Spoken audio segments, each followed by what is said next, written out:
Hi, my name is Chong, and I'm from Singapore Bible College. Um, I was invited by Sam Chiang to respond to 4 papers, and I wrote, I read them carefully, and then I wrote in response to the papers. I tried to concretize some of my thinking in the writing, and as I did that, I realized that there were many issues that were close to my heart. There were many questions that I had, which I brought with me to this consultation, full of anticipation for what other people could help me in terms of my understanding, filling in the gaps for me. And so that has been this week. Mm-hmm. Yeah. So the things that you have gleaned so far in this conference, what have you heard, experienced, or done here that is going to be making an immediate impact on you? Can you see anything? Well, one of the things that I was very interested about coming in here was to listen into different conversations, finding out what's happening. Repeat stories are fine because they confirm what's happening around the world. And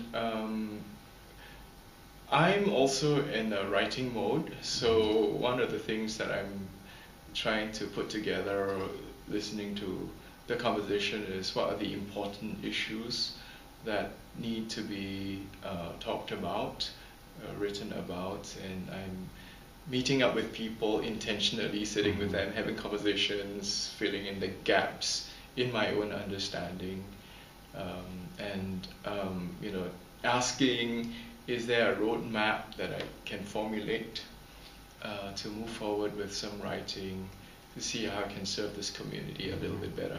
Have you come up with anything yet in terms of what you feel like you need to be writing? Well, there are still a few other people I need to talk to. But my interest actually has got to do with the intersection of orality and oral practices on the field, and hermeneutics, to explore some of the hermeneutical issues. What do you see as some of those issues hermeneutically? Sometimes we get people who tell the story and maybe shift the focus of the story, so the point which might have been intended in the story might have been lost, and another point might be taken up and given a lot of attention.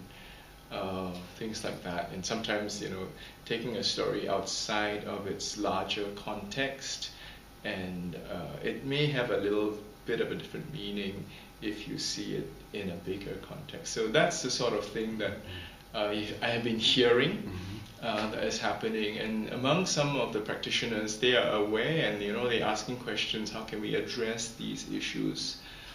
So I'm coming, I guess as somebody from higher education also, and asking, is there a way higher education institutions can come alongside practitioners and serve with them towards a better understanding and better practices, actually. I assume the answer to that is yes. The simple answer, the short answer.